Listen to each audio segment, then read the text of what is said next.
Today we're going to review the Mighty Morphin Power Rangers game. It's morphin' time! Alright, so here's how the board game gets set up. As you see, you have 3 putties at random put on these rows here. You have 4 big baddies there, and of course you're going to be fighting the Great Sphinx over there. Here is the Megazord, which you will be forming with these pieces here, depending on which character you want to pick, and that's the first thing you're going to do, is pick one of these Morphin badges here and pick who you want your character can be. As you see, these are all the original characters from the first TV show. You'll pick that and their corresponding Megazord piece that you'll use later. The black is the arms. Of course, this is yellow and blue. Red is the torso. Pink is the head. Now, of course, this is a 4-player game. They have 5 Power Rangers here to choose from. So whichever Power Ranger doesn't get chosen, that Megazord piece is automatically going to be put on the board. So let's say that no one chose to be the Yellow Ranger. Well, what I would do is I would attach this, and it just hangs here on this one, to the Megazord there. And as we go throughout the game, we'll be attaching all the other pieces. Now, it's kind of sad that they give you 5 Power Rangers here, but it's only for 4 players. One thing you can house rule, if you play with 5, it'd be mean, but you can roll to morph these characters. How it would start, you'd have to morph them by rolling a 5 or 6, and then boom, Billy's the Blue Ranger and whatnot. And so you'd pick out the ones you had here. You know, let's say these are the 4 and Trini didn't get picked. Well, whoever rolls a 5 or 6 first can, like, when they roll a 5 or 6, they get the die, roll it, and I didn't get it a 2, but if I got a 5 or 6, I can morph him out and then bring the Blue Ranger right there, and he can start fighting putties. So in a 5-player game, you can say, hey, the last person to roll a 5 or 6 gets their character knocked out automatically. It's mean because you don't get to play the rest of the game, but that's kind of neat. To see who goes first is kind of cool. They said all the players roll their die, and these are just custom die I put in here. I want to get a black die and a pink die for the Ranger. That's one of the things on my to-do list here, but I just got some different colored die to associate with the Power Rangers. They say you all roll it, and you all yell, "Go, go, Power Rangers!" And whoever has the highest, roll wins. If it's a tie, you just re-roll the 2 people who tied. Anyway, so the first thing you're trying to do is get your character on the board with a 5 or 6. Now, once you do that, you're going to be fighting putties.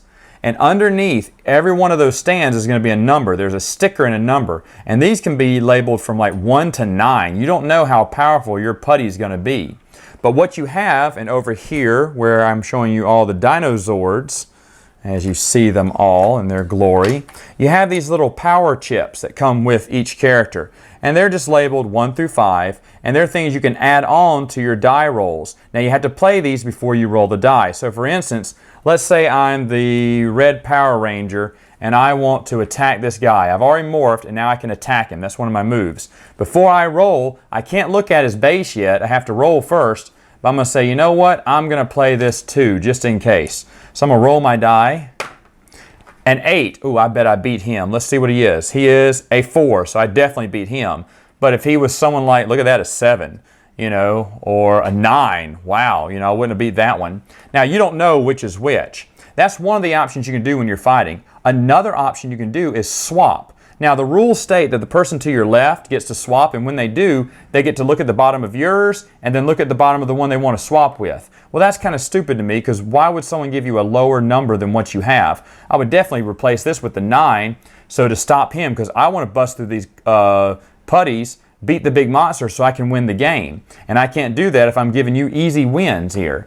So what we did instead, we said you can fight someone or you can swap, do a blind swap. So for instance, maybe I've already fought him once, he's a 9, I know I can't beat him, I'll do a blind swap. Well, with a 9, that's the highest, but what if I had like a 7, and I swapped it out and I got the 9, or I got the 4, or whatnot. But you cannot see, you just switch them out.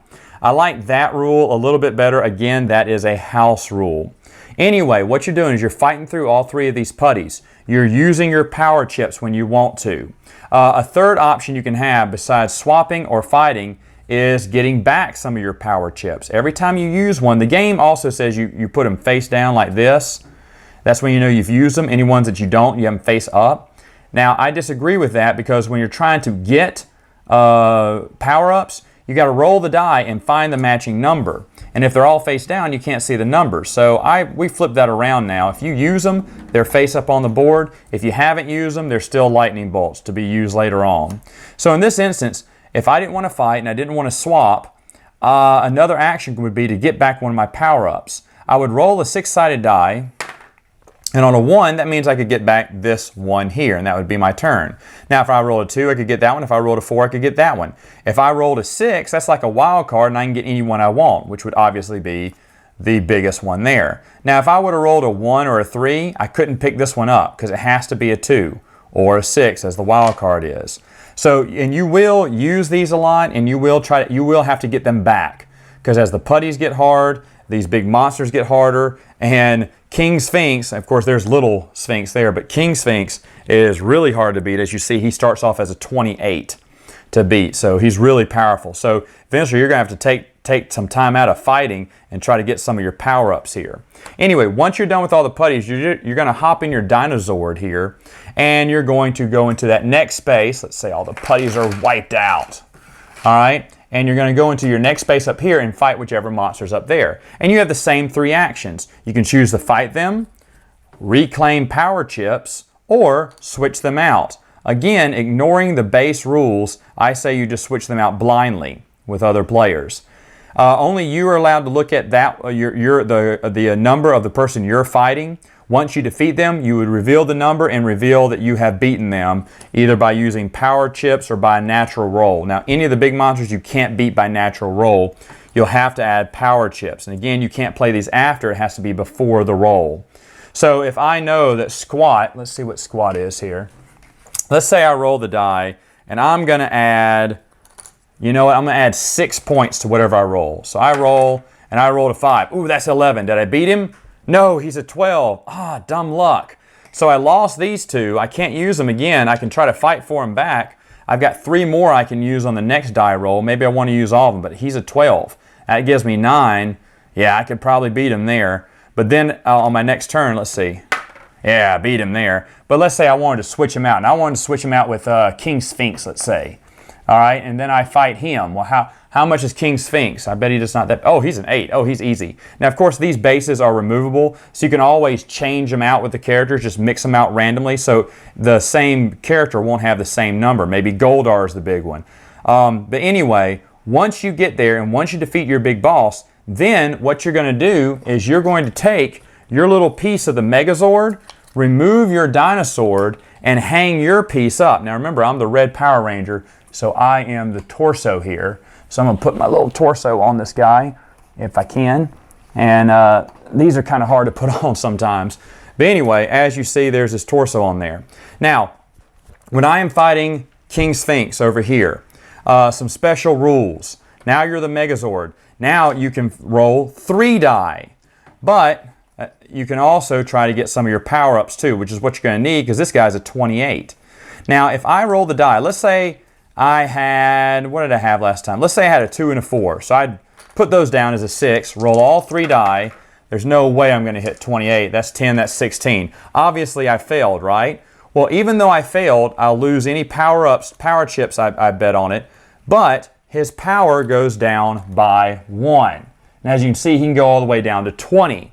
So the more you fight him and fail, the easier it is going to defeat him because it is wounding him a little bit. And if ever all the pieces of the Megazord are put together, like let's say the black player joins the fight. Well, he's going to hang his pieces on here. Oops, they go here and here. And then the pink ranger won theirs and the blue ranger won theirs. Well, once all the pieces are on here, then all the players can roll 4 die instead. So you see it's going to get easier as Megazord gets formed. And the player who is able to defeat King Sphinx is the winner. And that is Mighty Morphin Go-Go Power Rangers. All right, so final thoughts. What do we think about this game? Well, first off, the missus is a big Power Ranger fan. Are you not, Mrs.? Only the original. Only the original. What do you think about the new movie coming out? That's for a different topic. Yeah, Mrs. isn't much for the new ones. In fact, she didn't like anything past the originals, really, did you? No, I stopped watching after the original Pink Ranger left.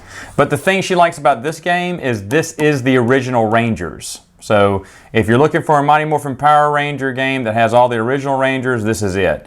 Surprisingly enough, there is theme in this game. Of course, you have to roll to morph, then you have to fight through a few putties, then get in your Dinozord. In fact, you fight more in your Dinozord in this game than they did in the entire series. They never fought in the Dinozord, did they? Yes, they did. Every episode. Okay, every episode. I didn't really watch it that much growing up. I thought it was a ripoff of Voltron. And then at the end, you know, of course, you form Megazord and then fight the big bad guy. I actually, I'm not a big Mighty Morphin Power Ranger fan, but this does capture the theme of a regular episode. You know, jump from Mighty Morphin Power Rangers, fight putties, then the big baddie, then Rita makes the big baddie grow, and they have to form Megazord to fight it, which was every episode. Pretty much. Mrs., how much do you like this game? It's a fun game. Yeah, you liked it when we first got it. We got this. Where did we get this? I don't remember. I want to say we got it at a Comic-Con, and you saw it, and you're like, yeah, and he gave you a really good deal for it. Maybe so. And we opened it up and played it, and I mean, yeah, so it's a game for original Mighty Morphin Power Ranger fans. Other than that, though, I don't think if you're like me and didn't grow up on it. Well, yeah, I think if you're a Power Ranger fan of any sort, it's a fun game to play. Yeah. But anyway, all right, there's our review. Until next time. Game on.